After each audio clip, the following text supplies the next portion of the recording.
Je vous retrouve aujourd'hui pour la question du mercredi.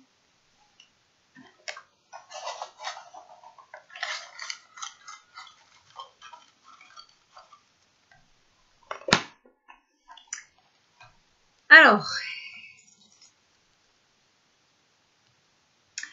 utilises-tu les cartes renversées et pourquoi? Alors, je n'utilise pas les cartes inversées lors de mes tirages. Pourquoi? Alors déjà, esthétiquement, je n'aime pas les cartes renversées. Voilà, j'ai toujours tendance à la retourner. C'est comme quand je vois un tableau qui n'est pas droit, voilà, je vais avoir tendance à la ranger. Mais c'est pareil.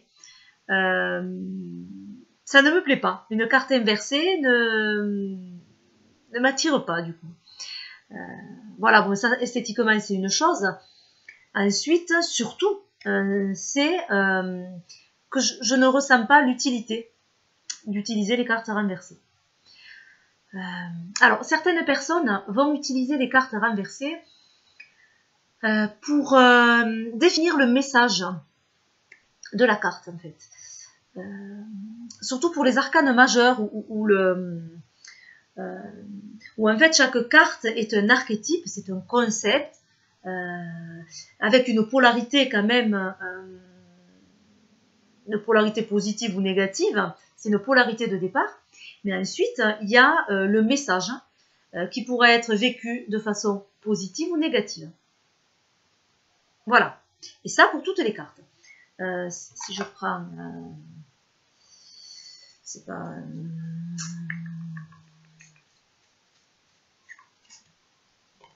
bon, la mort, j'en ai déjà parlé. Je vais essayer d'en prendre une autre.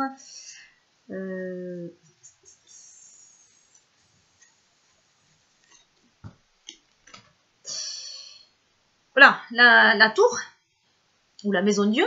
Le tarot de Marseille, c'est la maison Dieu. Et encore que c'est un mauvais exemple, parce qu'elle fait un mauvais exemple. Selon les tarots, si je prends un jeu type Rider, voilà, on n'a pas le même message sur la carte. On l'a de façon beaucoup plus positive dans le tarot de Marseille, où cette carte n'est pas forcément négative, on l'a beaucoup plus représentée de façon négative dans le Rider. Alors que là, cette carte a une polarité de départ qui est négative. Mais elle va être vue aussi bien de façon positive que de façon négative. Alors, de façon positive, on peut parler de quelque chose de soudain. Hein. C'est ça le thème de la carte. C'est quelque chose quand même qui arrive où on n'est pas préparé, c'est soudain. Ça peut être une catastrophe, comme ça peut être une bonne nouvelle. On peut imaginer une bouteille de champagne qui s'ouvre. On peut parler de coups de foudre. On peut parler de bonnes surprises, de quelque chose d'inattendu, mais qui nous rend joyeux. On peut voir les deux côtés de la carte. Et pareil sur, par exemple, la carte du monde, qui a une polarité positive, mais qui peut être quand même vue de façon négative. Alors, façon positive, je ne vais pas y venir dessus parce que tout le monde connaît la signification du monde d'un point de vue positif, mais d'un point de vue négatif, elle peut parler d'isolement. On est dans sa bulle. Elle peut parler aussi d'être sous les feux des projecteurs, mais de façon donner un pâture, hein, en fait, voilà. D'être mise à nu devant tout le monde, c'est pas agréable. On est le centre et parfois ben, on n'en a pas envie. Elle peut être vue aussi comme ça. On peut imaginer une star avec les paparazzis autour. C'est ce qu'on peut ressentir. C'est pas agréable d'être épié, voilà, d'être épié, d'être observé. Voilà, et donc d'isolement aussi. Donc on peut l'avoir aussi de façon négative. Et ça, c'est toutes les cartes. Elles ont une polarité de départ, mais elles ont un message aussi bien positif que négatif. Donc, pour certaines personnes, la retrouver à l'envers va va alerter sur le message qui va être vu de façon, par exemple celle-là, de façon négativement s'il arrive à l'envers, et de façon positivement comme la polarité de la carte s'il arrive à l'envers. Alors du coup, comment je fais pour savoir si la carte va représenter quelque chose de positif ou quelque chose de négatif? Alors moi, j'ai plusieurs façons. Tout d'abord, c'est la question qui va m'orienter. Alors, par exemple, si on prend une question sur un projet qui se met en place, qui se lance, on a envie de mettre en place un projet, tout est prêt, il n'y a plus qu'à, et on interroge les tarots par rapport à ce projet qui nous tient à cœur. Et on a la carte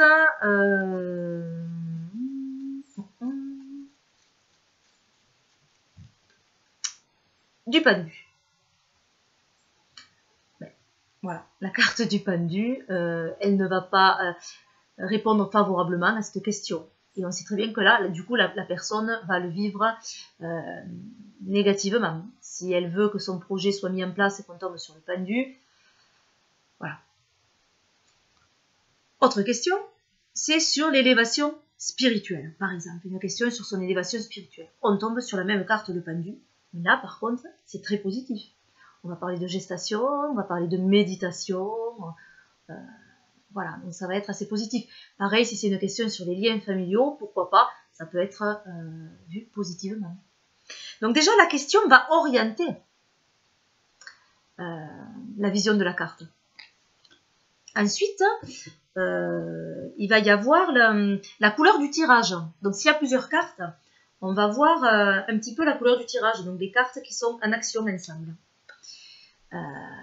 Ensuite, tout simplement, la façon dont dont la personne va vivre la situation. Si elle le vit positivement, même si c'est une carte à polarité négative, par exemple le pendu, si on le vit positivement et qu'on sait qu'il faut faire d'abord une pause avant de mettre en place un projet parce que tout n'est pas prêt, parce que il y a certaines choses encore à méditer, alors oui, cette carte sera vécue positivement. Si maintenant on ne veut pas, on veut que ça avance de suite, parce qu'on n'est pas du tout dans un état d'esprit d'attente, parce qu'on est pressé, cette carte va nous peser un petit peu plus. Voilà, donc c'est la façon dont on va vivre. La carte n'est ni négative ni positive dans le message, je répète, pas dans la polarité, mais la façon dont on va la vivre va la rendre positive. Alors, le tirage à l'envers, je ne l'utilise pas. Ce qui pourrait être intéressant avec le tirage à l'envers, c'est plutôt à ce moment-là les regards. Voilà, les regards qui changent. J'ai l'ermite là qui regarde de ce côté. Si je le mets là, il regarde maintenant de ce côté et vers le bas. Si j'ai cette carte à côté, je pourrais dire, mais qu'est-ce qu'il regarde ce coquin? Voilà. Voilà. Pour le jeu de regard et de mouvement, ça peut être intéressant, effectivement. Voilà pour ma pratique. Maintenant, bien sûr, la meilleure des façons de faire, c'est la vôtre, puisque c'est celle qui vous correspond. Voilà, donc moi je vous ai parlé simplement de ma pratique, mais je ne dis surtout pas qu'il ne faut pas tirer les cartes inversées. Bien au contraire, tirez les cartes comme ça vous va le mieux et comme vous le ressentez. C'est ça, surtout le plus important. Alors j'avais fait une vidéo la semaine dernière sur les conseils que l'on pourrait donner à quelqu'un qui débute dans le domaine du tarot. Alors j'ai plein d'idées qui m'ont eu après la vidéo, donc c'est dommage. Hein. Mais c'est vrai que je fais ces vidéos pour qu'elles restent spontanées, naturelles, et que ça vienne sur le moment. Mais d'un autre côté, il y a des choses évidemment que je ne pense pas au moment et que je pense après. Et notamment, justement, sur ces cartes inversées. Et de dire donc à ces personnes qui débutent qu'il faut utiliser la méthode qui vous parle le mieux. Et pour cela, ce qui est intéressant, c'est de tester, et de tester plusieurs méthodes. Et on voit comme ça ce qui nous va le mieux. Voilà, je pense que c'est tout ce que j'avais à vous dire sur les cartes inversées. Maintenant, certainement qu'après la vidéo, j'aurai aussi plein d'idées. J'ai pas dit ça, j'aurais pu parler de ça. C'est pas grave. Voilà, ben je vous fais plein de gros bisous et je vous dis à bientôt pour de nouvelles vidéos. Bye bye.